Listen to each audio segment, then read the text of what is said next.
hurmatli kitobxonlar, bugun men sizlarga o'zbek sahifasi yozuvchisi Mirmuhsin Mirsaidovning me'mor xabari haqida batafsil ma'lumot beraman. Mirmuhsin Mirsaidov 1921 yilning 5-avgustida Toshkent viloyatining Kesakqo'rg'on mahallasida kulol oilasida tavallud topgan. Biz uning Umid, Chiniqish, Tegris o'g'li, Chotqol yo'lbarsi, To'g'on malikasi, Temur Malik, me'mor kabi romanlarini bilamiz. Bu asarlar kitobxonlar orasida juda ham mashhur.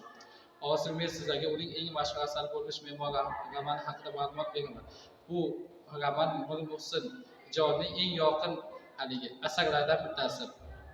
Bu romanda shu 15-asrda Xo'roson va Movarounnahrda me'morchilik san'atining mislsiz rivojlanganligi va ularning beqiyos san'ati, o'sha davr muhandis va me'morlarining tashvishlari haqida hikoya qiladi.